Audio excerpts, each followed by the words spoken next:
Je vous invite à ouvrir nos Bibles dans le psaume 89.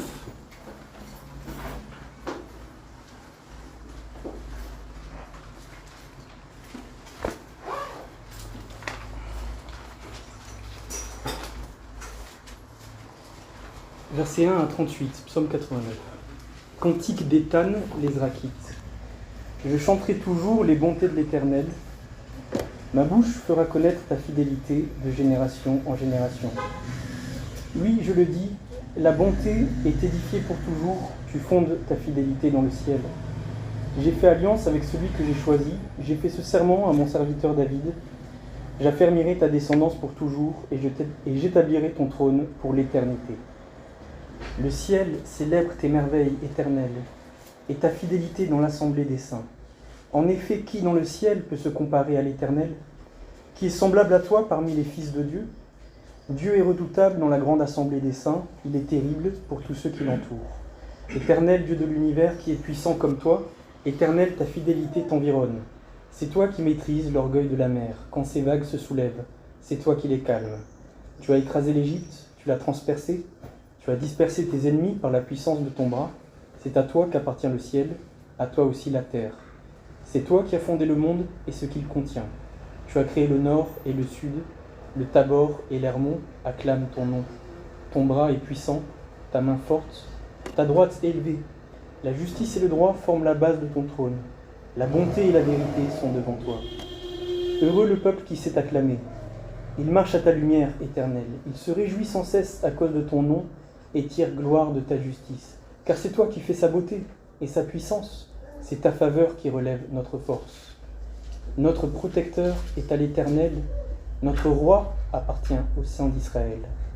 Tu as parlé à tes fidèles dans une vision. Tu as dit, j'ai prêté secours à un héros. J'ai choisi du milieu du peuple un jeune homme.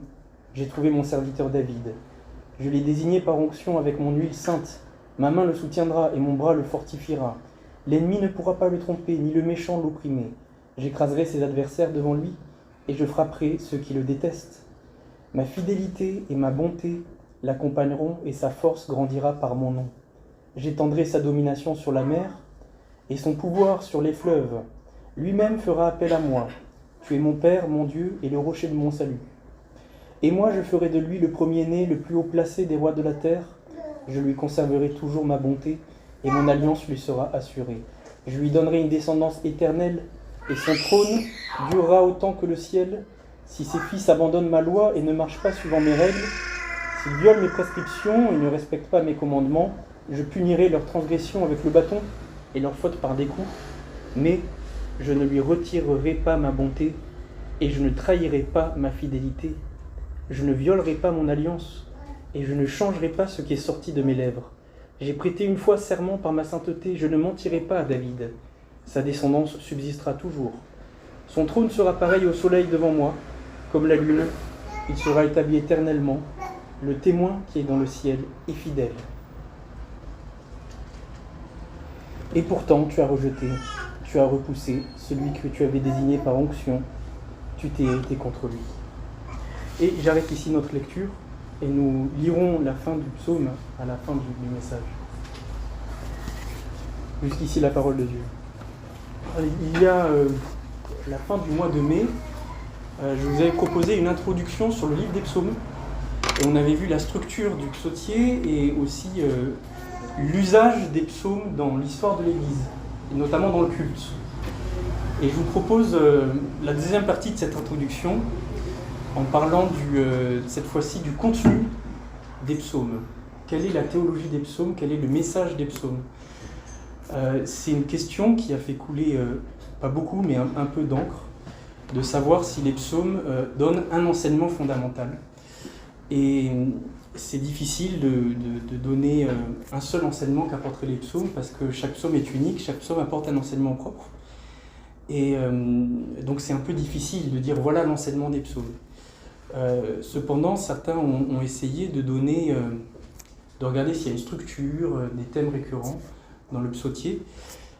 Et ce que je vous propose ce matin, c'est plutôt de nous pencher sur certains thèmes qui proposent dans les psaumes une vision du monde sur lequel s'appuie la piété des Juifs de leur temps et sur lequel s'appuie la piété des psaumes.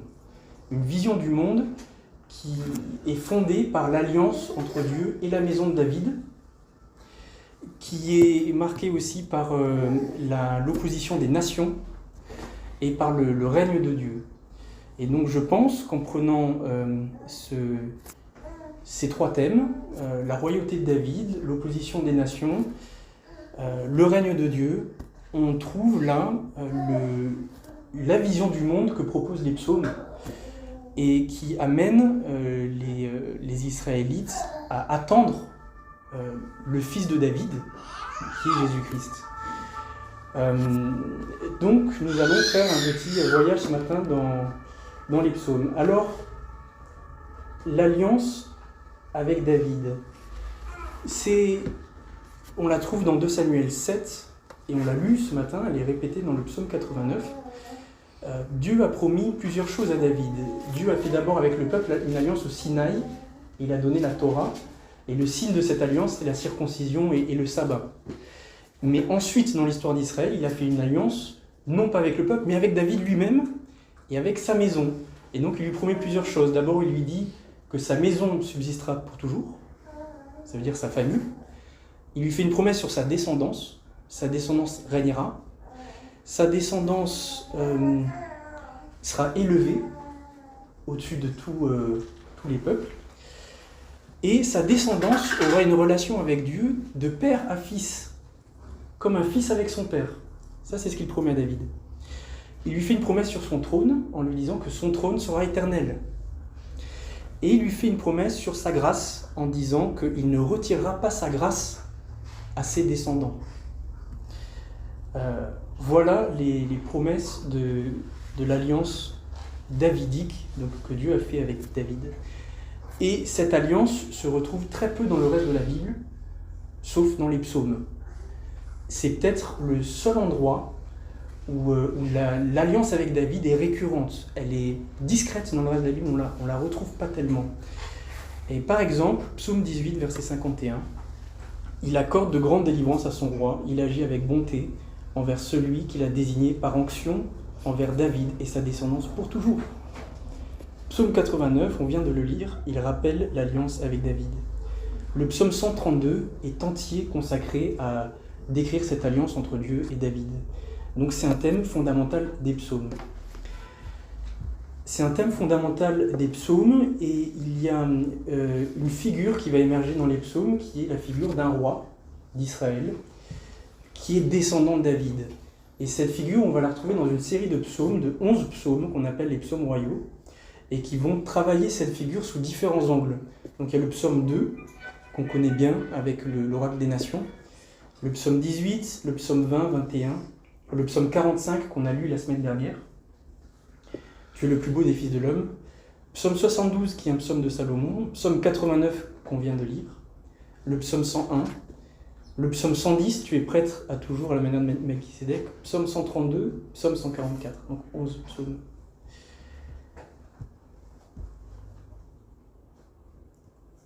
Ces psaumes nous montrent un roi qui est humain, un roi qui dépend de Dieu. Et dans d'autres psaumes, de ces psaumes royaux, on voit que cette figure du roi davidique dépasse ce que peut être un homme ou un roi humain. C'est très surprenant.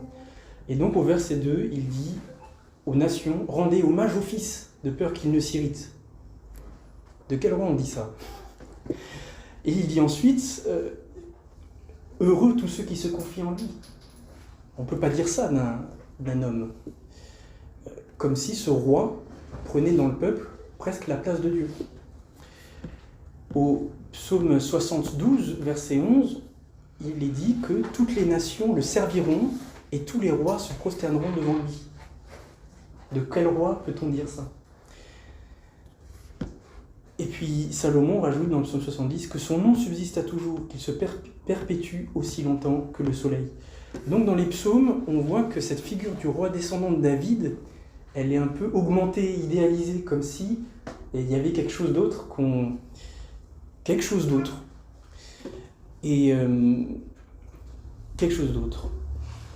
Dans les psaumes, on voit également le thème du règne de Dieu, Dieu qui règne sur toute la terre. Et ce règne de Dieu est lié à ce roi descendant de David. Dans les psaumes, c'est comme si le règne de ce roi descendant de David, avec toutes les nations qui viennent se prosterner devant lui, c'est ça le règne de Dieu. C'est surprenant. Comme si la domination d'un homme était compris comme le règne de Dieu. Et donc ça, on le voit un peu partout dans les psaumes. Donc, nous voyons par exemple...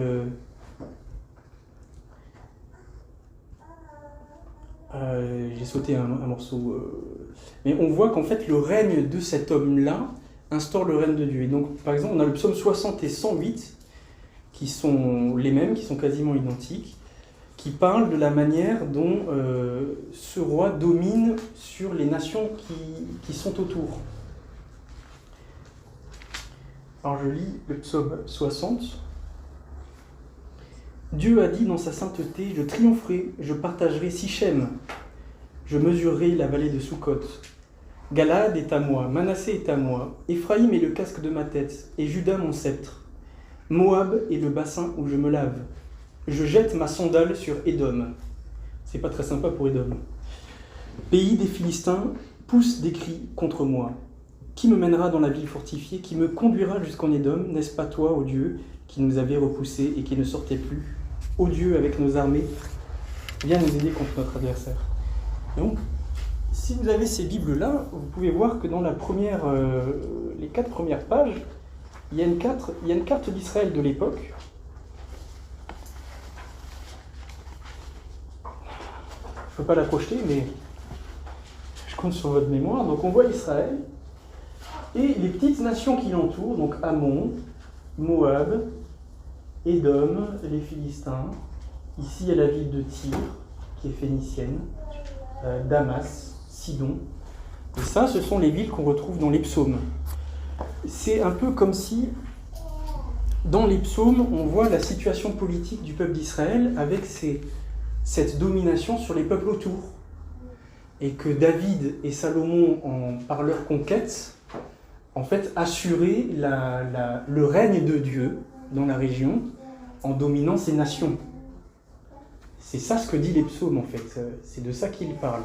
C'est le règne de ce roi davidique, donc David, Salomon, leurs descendants, qui règne en fait sur la région. Et donc il y a une confusion dans le livre des psaumes et dans tout l'Ancien Testament entre le règne de Dieu et le règne des hommes. Le psaume 68, verset 29, dit à ce roi, « Ton Dieu ordonne que tu sois fort », comme si la force de ce roi impose le règne de Dieu. Et à la fin du psaume 68, il est écrit la chose suivante, avec une confusion entre Israël sur terre et le ciel, « Rendez gloire à Dieu, sa majesté sur Israël et sa force dans les cieux. » Sa majesté sur Israël, sa force dans les cieux. « De ton sanctuaire, ô Dieu, tu es redoutable. Le Dieu d'Israël donne à son peuple la force et la puissance. Béni soit Dieu. » Et donc, dans les psaumes, les Juifs vivent ce fait-là, qui a été unique dans l'histoire de l'humanité, d'avoir un jour un peuple qui est vraiment le peuple de Dieu, qui représente le règne de Dieu, et la force de Dieu dans les cieux, puis la force sur terre, la majesté de Dieu dans les cieux, la majesté de Dieu dans Israël.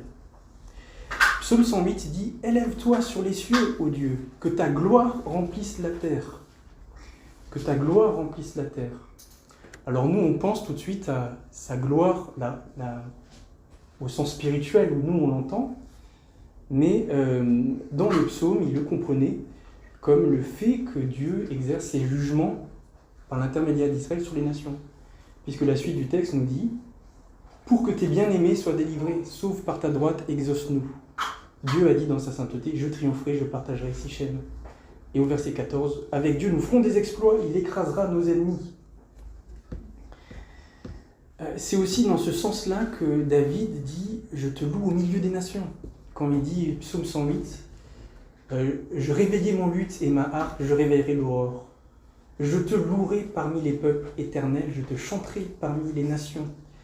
Là, c'est le roi choisi par Dieu, le roi descendant de David, qui domine les nations et qui loue Dieu au milieu des nations qu'il domine au nom de Dieu. Au psaume 46, c'est lui qui a fait cesser les combats jusqu'au bout de la terre. Il a brisé l'arc et il a brisé la lance. Il a consumé par le feu les chars de guerre. Un verset pacifiste qui explique la fin des guerres. Mais cette fin des guerres, dans le psaume 46, est due au fait que Dieu domine tous les peuples. C'est pourquoi au verset 10, il dit « Arrêtez, sachez que je suis Dieu, je domine sur les nations, je domine sur la terre. » Donc ça, c'est un thème des psaumes, qui bien sûr pour nous, on le comprend différemment aujourd'hui, parce que Dieu a amené les Juifs à comprendre les choses différemment. Il a utilisé ça comme une pédagogie pour les amener à Christ. Mais si on veut lire les psaumes, il faut comprendre leur compréhension de l'époque. De la même manière qu'il y a un roi qui domine sur toute la terre et qui amène le règne de Dieu, le peuple d'Israël en tant que peuple se trouve élevé avec lui. Le psaume 80 nous parle de cette élévation du peuple d'Israël comme une vigne qui remplit la terre. Psaume 80, verset 8. Dieu de l'univers, révèle-nous, fais briller ton visage et nous serons sauvés. Tu avais arraché de l'Égypte une vigne, tu as chassé des nations et tu l'as plantée. Tu as déblayé le sol devant elle, elle a pris racine et elle a rempli la terre. Rempli la terre. Les montagnes étaient couvertes de son ombre. Dans les psaumes, les montagnes, c'est les nations. Les montagnes étaient couvertes de son ombre et ses rameaux étaient comme des cèdres de Dieu. Donc sa démographie, puissante comme un cèdre. Elle étendait ses branches jusqu'à la mer, donc la Méditerranée, et ses rejets jusqu'au fleuve. On a eu un débat avec Marie-Christine pour savoir si c'était l'Euphrate. Marie-Christine défend que c'est l'Euphrate. Et ça correspond à l'extension du royaume de Salomon, qui s'étendait effectivement jusqu'à l'Euphrate. Pourquoi as-tu renversé ces clôtures ? Voilà, donc cette vision du peuple d'Israël qui remplit la terre. Psaume 47, on voit que les princes des nations s'unissent par la foi, et non par le commerce ou autre chose, ou au peuple d'Abraham. Psaume 47. L'Éternel, le Très-Haut, est redoutable, il est un grand roi sur toute la terre, il nous soumet des peuples. Il met des nations sous nos pieds. Il choisit pour nous un héritage qui fait la fierté de Jacob, son bien-aimé. Dieu monte au milieu des cris de triomphe, l'Éternel s'avance au son de la trompette. Chantez au l'honneur de Dieu, chantez au l'honneur de notre roi, chantez, car Dieu est roi de toute la terre. Dieu est roi parce qu'Israël remplit la terre. C'est comme ça qu'il le pense. Dieu règne sur les nations, de siège sur son saint trône. Les princes des peuples s'unissent au peuple du Dieu d'Abraham, car les puissants de la terre appartiennent à Dieu. Il est souverainement élevé. Et pareil au psaume 138, les rois de la terre viennent louer Dieu. Psaume 138, verset 4, « Tous les rois de la terre te loueront, Éternel, en entendant les paroles de ta bouche, ils célébreront les voies de l'Éternel, car la gloire de l'Éternel est grande. » Alors, c'est choquant pour nous qui sommes modernes d'imaginer un peuple qui domine le monde. De toute façon, il y a toujours un peuple qui domine le monde. Mais dans les psaumes, on voit que cette domination, elle n'est pas politique, c'est pas une colonisation, elle n'est pas non plus militaire, elle n'est pas non plus économique, même s'il y a un peu de tout ça là-dedans, mais c'est une influence spirituelle. Parce que leur domination se résume en quoi ? Dans le fait que les peuples abandonnent les idoles et disent on reconnaît le seul Dieu qui est le vrai Dieu. Mais le peuple juif, au cours de son histoire, a mal compris, parfois. Il ne faut pas pointer du doigt les juifs injustement, mais parfois ils ont mal compris cette vocation. Ils l'ont parfois compris comme une vocation à être le sel de la terre, en sens à apporter une morale sur terre, etc. Et donc il y a un concept qu'on a appelé le messianisme en politique, et qui consiste là-dedans, qui peut être athée, qui peut être croyant, et qui consiste dans le fait qu'un groupe politique va penser qu'une domination mondiale peut amener des bonnes choses, quoi. Ça, on appelle ça le messianisme. C'est une idée dévoyée des principes bibliques et de la foi chrétienne. Mais néanmoins, si on veut comprendre les psaumes, la vision du monde des psaumes, c'est cette royauté qui étend ses rameaux sur toute la terre. Et il y a donc une confusion entre les biens d'Israël et les biens de Dieu dans les psaumes. Par exemple, au psaume 10, verset 6, le pays d'Israël est appelé le pays de Dieu. L'Éternel est roi, toujours à perpétuité. Les nations sont exterminées de son pays. Donc c'est plus le pays d'hommes, c'est le pays de Dieu. Psaume 83, quand des gens font des complots contre les Juifs, ils complotent en fait contre Dieu. Venez, disent-ils, exterminons-les du milieu des nations et qu'on ne se souvienne plus du nom d'Israël. Première forme d'antisémitisme. Ils intriguent tous d'un même cœur, ils font une alliance contre toi. Au verset 13 du psaume 83, ils disent ensuite « Emparons-nous des domaines de Dieu ». Ils ne disent pas des domaines des Juifs, mais de Dieu. Et donc dans les psaumes, tout ce qui relève d'Israël, en fait, se relève de la possession de Dieu. Et toucher à Israël, c'était toucher en fait au bien de Dieu. Il y a aussi une confusion qui se fait désormais entre Israël et la sainteté, et entre les nations et le péché. Par exemple, dès qu'on parle d'un païen, on parle du péché. Par exemple, au psaume 68, verset 22, « Oui, Dieu brisera la tête de ses ennemis, et comme ce sont les ennemis de Dieu, ils sont pécheurs. Le crâne chevelu de ceux qui vivent dans le péché. » Et cette confusion continue dans le Nouveau Testament. Dans le Nouveau Testament, les chrétiens d'origine juive parlaient des païens non chrétiens comme du péché. Galates 2, verset 15, quand Paul parle à Pierre, il dit « Nous sommes juifs de naissance et non des pécheurs d'entre les païens. » Je ne veux pas dire que les païens de l'époque étaient spécifiquement pécheurs, mais comme c'est des païens, c'est des pécheurs. Et Hébreux 12, verset 4, « Vous n'avez pas encore résisté jusqu'au sang en luttant contre le péché. » Là, il parle des persécutions des païens. On les accorde le péché. Et donc, c'est aussi ce qu'on voit dans les psaumes. Ça vient des psaumes. Dans les psaumes, on voit aussi un cumul des qualités d'Israël et des fautes morales des nations. Comme si le fait d'être païen nous faisait cumuler toutes les fautes du monde. Par exemple, psaume 55, versets 10 à 12. « Sème la confusion, Seigneur, brouille leur langage, car je ne vois dans la ville que violence et querelle. Jour et nuit, elles font le tour de ses murailles. L'injustice et la misère y habitent. Les crimes sont au milieu d'elles. La fraude, la tromperie ne quitte pas ses places. Ce n'est pas un ennemi qui m'insulte. » Non, c'est bon, je suis arrivé. Voilà, donc en fait, il y a une cumulation. Donc, ils ne sont pas seulement païens, ils sont violents, querelleurs, ils aiment l'injustice. En plus, ils sont miséreux parce que c'est le fruit de leur péché. Les crimes sont au milieu d'elles. Le mensonge, la tromperie, la fraude, il y a un cumul. Et inversement, Israël est humble et innocente. Donc, psaume 52, vous pourrez le voir, psaume 64, etc. Et je me suis demandé pourquoi, en fait, parce que c'est surprenant, parce que dans les psaumes, c'est le premier endroit où Israël reconnaît sa faute et où David dénonce les péchés de son peuple. Et pourtant, donc les psaumes reconnaissent qu'Israël est pécheresse, et en même temps, quand ils parlent d'Israël, ils cumulent les qualités comme si c'était l'innocence, la pureté, l'humilité. Alors qu'en fait, ils reconnaissent que ce n'est pas le cas. Et dans le Nouveau Testament, on reconnaît qu'il y a de la justice chez les païens, puisqu'il y a des païens qui craignent Dieu. Mais ça nous montre quelque chose aussi du regard de Dieu.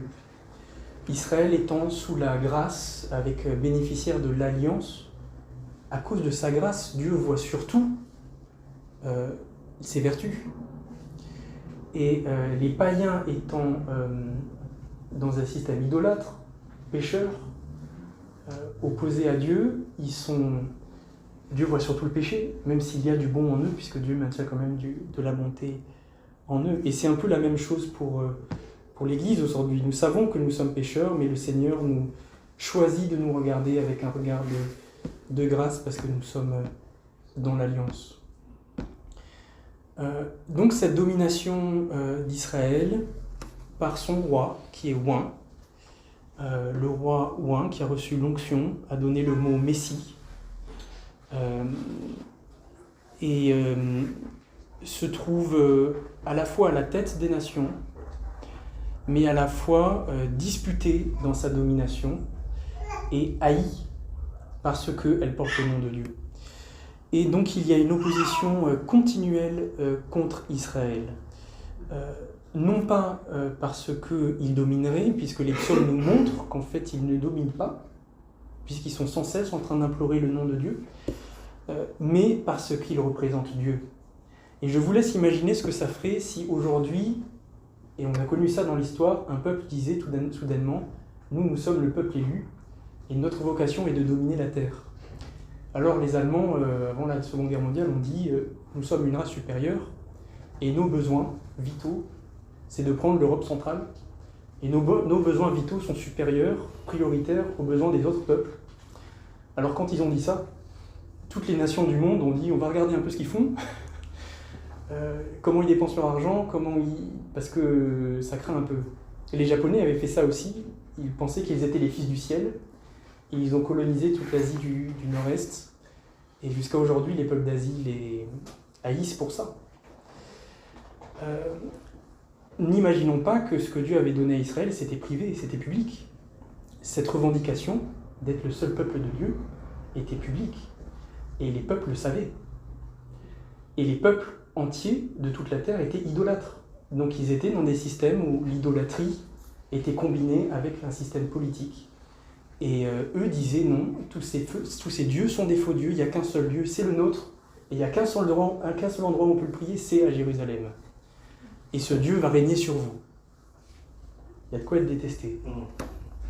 De quoi être détesté, et donc Israël est opprimé et détesté. Le psaume 129 marque cette opposition constante. Au psaume 129, il dit « Ils m'ont opprimé dès ma jeunesse », qu'Israël le dise, mais ils ne m'ont pas vaincu. Des laboureurs ont labouré mon dos, ils y ont tracé de longs sillons. Qu'ils reculent, ceux qui haïssent Sion, donc Jérusalem. L'opposition au peuple de Dieu, dès que le peuple de Dieu s'affirme publiquement pour Dieu, il reçoit immédiatement l'opposition si ce positionnement est public. L'Église a connu une telle opposition, parce que l'Église représentait dans la société la voix de Dieu. Et si vous parlez avec des catholiques aujourd'hui, s'ils sont très conservateurs, ils ont dans leur tête toute l'opposition depuis la Révolution française.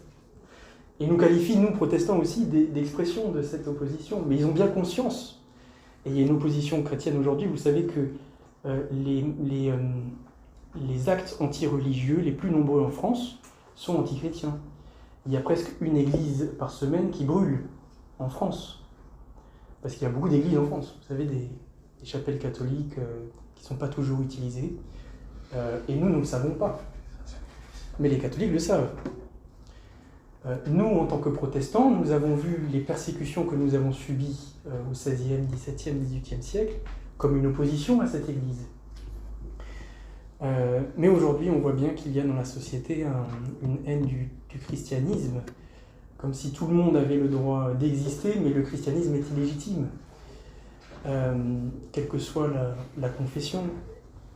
Et ça me pose question que nous, les évangéliques en France, nous ne trouvions pas tellement d'opposition. Peut-être que nous ne sommes pas positionnés publiquement, de sorte que les gens savent qu'en fait, nous pensons être le peuple de Dieu, et nous pensons que c'est la parole de Dieu, et qu'il n'y en a qu'une, et que tous ceux qui ne viennent pas à Dieu risquent le jugement éternel. Si on le disait dans la rue, peut-être que les gens nous détesteraient. Et c'est peut-être pour ça qu'on ne le dit pas, ou que nous avons peur de le dire, mais en tout cas, dans les psaumes, ce qu'on voit, c'est que le peuple de Dieu reçoit l'opposition par principe, de fait. De fait. Et les nations vont comploter contre Israël. Psaume 83, 9 versets du psaume 83, où toutes ces nations qui étaient sous cette domination-là, ces nations proches, en fait se soulèvent. Ô Dieu, ne garde pas le silence, ne te tais pas et ne reste pas inactif, ô Dieu. Tes ennemis s'agitent, ceux qui te détestent relèvent la tête. Ils forment de perfides complots contre ton peuple, ils conspirent contre ceux que tu protèges. Venez, disent-ils, exterminons-les du peuple du milieu des nations et qu'on ne se souvienne plus du nom d'Israël. Ils intriguent tous d'un même cœur, ils font une alliance contre toi. Les Édomites, les Ismaélites, les Moabites, les Agaréniens, Gébal, Ammon, Amalek, les Philistins avec les habitants de Tyr. La Syrie aussi se joint à eux, une grande puissance qui finance. Elle prête main forte aux descendants de Lot. Et dans ce psaume, on voit que l'enjeu de la réussite ou de l'échec de ce complot, c'est la preuve que Dieu est le seul Très-Haut sur toute la terre. Verset 19, qu'ils reconnaissent que toi seul, toi dont le nom est éternel, tu es le Très-Haut sur toute la terre.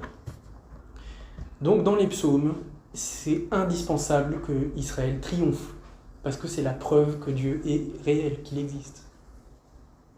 Et malheureusement, Israël n'a pas triomphé. Ils ont été vaincus, ils ont été amenés en exil, autour de l'an 586 avant Jésus-Christ. L'empire babylonien est venu, a vaincu les armées israélites. Ils ont rasé le temple et ils ont déporté la population. Et ils ont laissé uniquement les pauvres. Ils ont pris tous les élites, tous les artisans, tous les savants. Et ils ont emmené à Babylone. Et les psaumes portent la marque de cette défaite. Et il y a 3 psaumes qui parlent de l'exil. Le psaume 77 qui dit « Je pense aux jours anciens, aux années d'autrefois. Ce qui fait ma souffrance, c'est que la droite du Dieu très haut n'est plus la même. Le Seigneur rejettera-t-il pour toujours ?» Il dit « Dieu n'est plus le même. » Et il dit c'est pas qu'il a changé, mais parce qu'il n'intervient plus. Et on a 2 autres psaumes, 126 et 137, je crois, qui parlent de l'exil et du retour et de la joie du retour à Jérusalem. Alors, c'est cette figure du roi, du grand roi davidique, qui est le plus beau des fils de l'homme, dont la sagesse est admirée par les nations, devant lequel les rois viennent se prosterner, qui aime l'intégrité, la sainteté de Dieu, qui juge son peuple avec équité, tout ce grand profil, portrait qui est bâti dans ces 11 psaumes royaux, ce roi dont à qui Dieu a juré une fidélité éternelle, qu'est-il devenu ? Et donc nous avons ce psaume 89 qui se questionne, parce que, vous savez, le Seigneur, le Dieu de la Bible est un Dieu d'alliance. C'est un Dieu qui s'engage, et quand il fait une alliance, il ne se rétracte pas. L'alliance au Sinaï disait « Vous êtes juste, je vous bénis, vous êtes mauvais, je vous maudis ». Jusque-là, le Seigneur est resté fidèle à cette alliance. L'alliance avec David, à ce moment-là de l'histoire et des psaumes, Dieu n'a pas été fidèle. Et le psaume 89 commence par une louange à la fidélité de Dieu. C'est ce qui est le plus surprenant. Et il insiste sur cette fidélité en utilisant même des superlatifs. Alors que Dieu n'a pas maintenu l'alliance, visiblement en tout cas.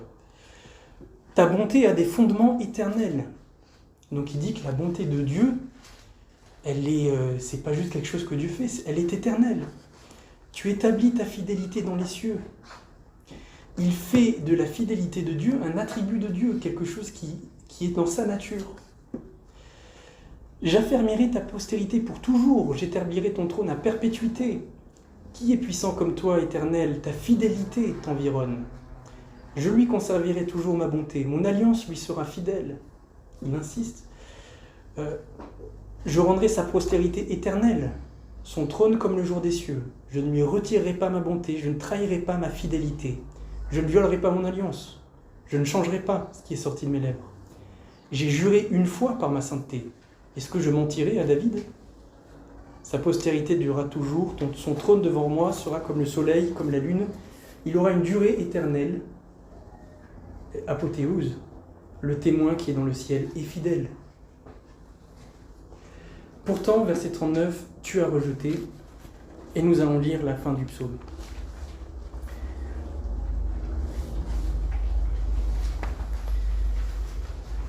Pourtant tu as rejeté, tu as repoussé celui que tu avais désigné par onction, tu t'es irrité contre lui, tu as rompu l'alliance avec ton serviteur. Tu as déshonoré sa couronne en la jetant par terre, tu as détruit ses murailles, tu as mis en ruine ses forteresses. Tous les passants le dépouillent, et il est un objet de mépris pour ses voisins. Tu as fortifié ses adversaires, tu as réjoui tous ses ennemis, tu as fait reculer le tranchant de son épée, et tu ne l'as pas soutenu dans le combat. Tu as mis fin à sa splendeur et tu as jeté son trône à terre. Tu as abrégé sa jeunesse, tu l'as couvert de honte. Le dernier roi d'Israël était Joachim, le descendant de David, et il n'était pas fidèle à la loi de Dieu. Il avait 18 ans lors de l'invasion babylonienne, et il régnait depuis 3 mois. Et il régnait avec sa maman, parce qu'il était trop jeune. Et quand les Babyloniens sont présentés à Jérusalem, il est sorti de la ville accompagné de sa maman. L'humiliation pour le grand peuple qui domine les nations avec son grand roi de 18 ans qui sort accompagné de sa maman. Tu as abrégé sa jeunesse, tu l'as couvert de honte.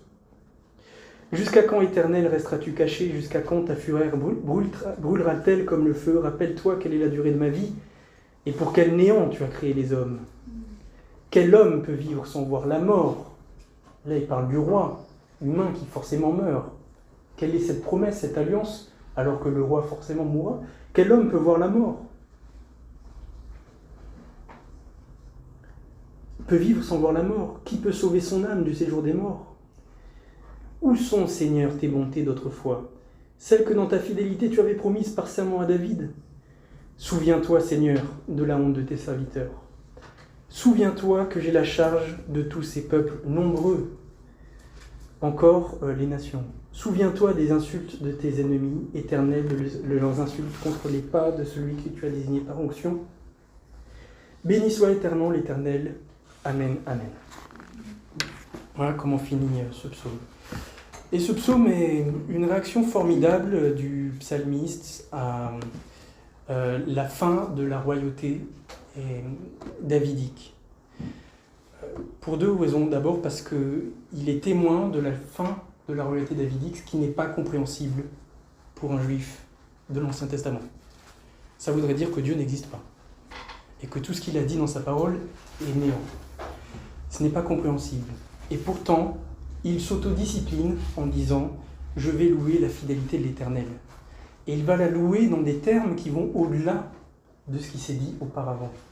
Il va l'élever au plus haut, la fidélité de Dieu. Voilà un exemple magnifique de louange pour nous, face à des désillusions peut-être dans la foi. Et ensuite, il affirme avec foi ce qu'il sait, en disant « Pourtant tu as rejeté ». Donc il affirme ce qu'il sait, il affirme que Dieu est le même, que Dieu est bon, que Dieu est fidèle, et en même temps il affirme que Dieu a rejeté, a repoussé. Il constate, et puis il se contente de ça. Ben oui, Dieu a rejeté, mais je sais que Dieu est fidèle, et il affirme les deux ensemble, sans les opposer. Et comme il sait que Dieu ne change pas, il va trouver une espérance en refusant d'aller plus loin. Parce qu'il aurait pu aller plus loin, comme dans certains psaumes, en étant amer, en étant celui qui se plaint auprès de Dieu, qui dit Dieu intervient. Mais il ne se permet pas l'amertume, il se discipline. Et ce qu'ont vécu les Juifs dans leur histoire doit nous questionner sur nous, sur la foi. Vous savez combien de Juifs ont perdu la foi après la Shoah? Et aujourd'hui, quand on fait de l'évangélisation et qu'on parle avec des gens qui nous disent qu'ils sont juifs, beaucoup disent « Pourquoi la Shoah, si Dieu existe ?» Ils le disent. La Shoah était un drame immense pour les Juifs.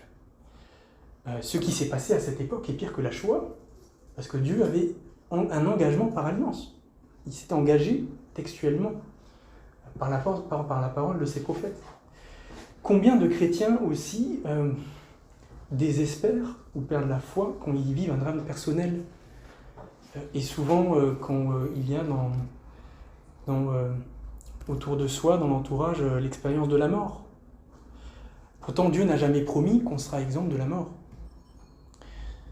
J'ai rencontré un jeune homme un jour qui était fâché contre Dieu à cause de la mort de son grand-père, qui pourtant était une personne âgée, donc c'était dans l'ordre des choses. Mais la séparation était trop dure et il en voulait à Dieu, et finalement, grâce à Dieu, il a reconnu la souveraineté de Dieu et Dieu lui a parlé pour faire du sens, et puis il a pu revenir.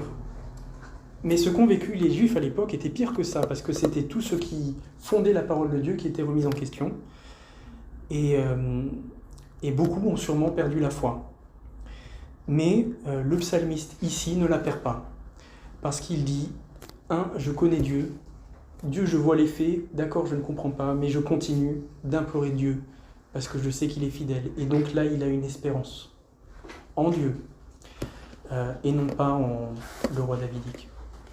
Et cette désillusion des Juifs est restée ainsi pendant 450 ans, jusqu'à l'arrivée de Jésus dans Jérusalem, quand la foule crie « Hosanna au fils de David ».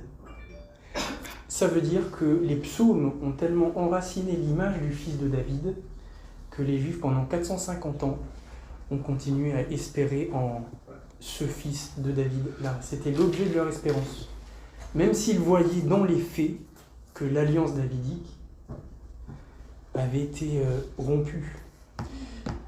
Et pour nous, c'est une source d'espérance de nous rappeler que peut-être qu'il y a des choses qu'on ne comprend pas, mais ce n'est pas pour ça que Dieu n'est pas fidèle à son alliance. Parce que peut-être qu'il a prévu l'accomplissement de ses promesses d'une manière dont qu'on ne peut pas soupçonner sur le moment. Dans les psaumes royaux qu'on a vus, on voit que le roi est humain, et on voit que le roi est divin d'une certaine manière. C'est celui en qui on se confie. Et les Juifs ont vu qu'il y avait quelque chose de là plus qu'un simple roi d'Israël. Et quand Jésus est né, je voudrais conclure en lisant ce passage dans Luc 2. C'est Siméon qui est dans le temple, et que Siméon soit pour nous un exemple de la persévérance dans la foi face à des désillusions, quand on pense que Dieu n'est pas fidèle à ses promesses. Luc 2, verset 25. « Or, il y avait à Jérusalem un homme appelé Siméon. Cet homme était juste et pieux. Il attendait la consolation d'Israël, et l'Esprit Saint était sur lui. Le Saint-Esprit lui avait révélé qu'il ne mourrait pas avant d'avoir vu le Messie du Seigneur. » Il avait une conviction dans son cœur, ce Messie-là qui, visiblement, n'existe plus, qu'il le verrait.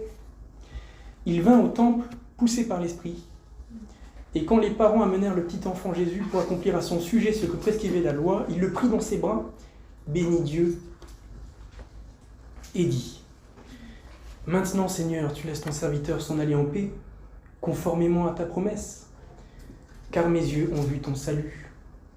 Salut que tu as préparé devant tous les peuples, lumière pour éclairer les nations, et gloire d'Israël, ton peuple. » Joseph et la mère de Jésus étaient émerveillés de ce qu'on disait de lui. Siméon les bénit et dit à Marie, sa mère : « Cet enfant est destiné à amener la chute et le relèvement de beaucoup en Israël et à devenir un signe qui provoquera la contradiction. Toi-même, une épée te transpercera l'âme. Ainsi, les pensées de beaucoup de cœurs seront révélées. » Et dans Luc 1, on a aussi le cantique de Zacharie. Je vous avais dit que c'était l'un de mes passages préférés dans la Bible. « Béni soit le Seigneur, le Dieu d'Israël, parce qu'il a visité et racheté son peuple. Il nous a donné un puissant sauveur dans la famille de David, dans la famille de son serviteur David. » C'est ce qu'il avait annoncé par la bouche de ses saints prophètes des temps anciens. Ainsi, il manifeste sa bonté envers nos ancêtres et se souvient de sa sainte alliance. Donc pour conclure sur la théologie des psaumes, parce que c'est ça le but, la théologie des psaumes ne repose pas sur une structure, sur un ou deux thèmes. Le psaume, le psautier, ce n'est pas un recueil de louanges pour le culte. C'est pourtant ce qu'on avait dit lors de l'introduction, c'est son usage dans l'histoire. Mais par nature, ce n'est pas un recueil de louanges. Ce n'est pas un livre de prière. C'est le livre de l'alliance avec David. Dieu avait donné la Torah comme le livre de l'alliance avec Moïse au Sinaï, et il a donné les psaumes comme le livre de l'alliance avec David. C'est dans les psaumes que surgit dans la Bible la figure du Messie, du roi, du fils de David, du royaume de Dieu aussi. Et Jésus enseignera à partir des psaumes, et les apôtres enseigneront à partir des psaumes. Et c'est peut-être la raison pour laquelle, vous vous souvenez, on avait dit dans la première introduction qu'il y avait 5 livres et qu'on ne savait pas pourquoi. Et j'avais dit c'est peut-être pour faire référence aux 5 livres de la loi. Et ben c'est sûrement pour ça qu'ils ont mis 5 livres. Pour dire le livre de l'Alliance, 5 livres de la Torah, le livre de l'Alliance avec David, 5 livres. Le livre de la Nouvelle Alliance, c'est les 4 évangiles et le Nouveau Testament, 4 ou 5. Chaque fois que Dieu fait une alliance avec son peuple, il donne un texte. Et ils sont tous compilés dans la parole de Dieu. Et donc, les livres des psaumes fondent l'attente du Messie. On voit déjà l'humanité et la divinité du fils de David dans les 11 psaumes royaux. Et cette vision du monde et cette piété, le règne de Dieu, le Messie, le roi, Israël avec le temple, les nations, l'opposition des nations, c'est ça ce qu'apporte le livre des psaumes. Et il nous amène à mieux connaître le Seigneur Jésus-Christ. Et je vous invite à prier, et j'espère que cette introduction sera utile pour votre étude personnelle des psaumes. Ça a été utile pour moi et vous donnera envie de lire, étudier à nouveau les psaumes. Prions. Notre Dieu, nous sommes remplis d'humilité face à ta parole, face à aussi ce que tu as fait dans l'histoire, face à ce que tu as fait dans le peuple d'Israël. Nous te prions de nous apprendre, nous, à nous mettre à l'école de ta parole, à ne pas reproduire leurs erreurs, ne pas se tromper d'espérance, avec une espérance terrestre. Nous te prions de nous enseigner aussi de ce qu'ils ont souffert, pour nous enseigner les souffrances que nous devons souffrir pour ton nom, pour nous enseigner aussi ta gloire, aussi qui tu es comme fils de David, régnant. Nous te prions de nous éclairer sur la profondeur de tes psaumes, de nous guider chacun et en assemblée pour mieux nous approprier cette richesse de ta parole que tu as mis dans ce livre et que nous sous-estimons beaucoup. Seigneur, nous voudrions que tes psaumes nous accompagnent chaque jour et que nous puissions les mémoriser, les prier. Nous te louons parce que ta parole est cohérente, elle ne se contredit pas, elle se complète, elle donne un tout qui est complexe mais équilibré, et nous voyons dedans ta sagesse et nous voulons te rendre gloire pour cela. Te prions de nous conduire encore dans toute ta vérité. En ton nom Jésus-Christ, Amen. Amen.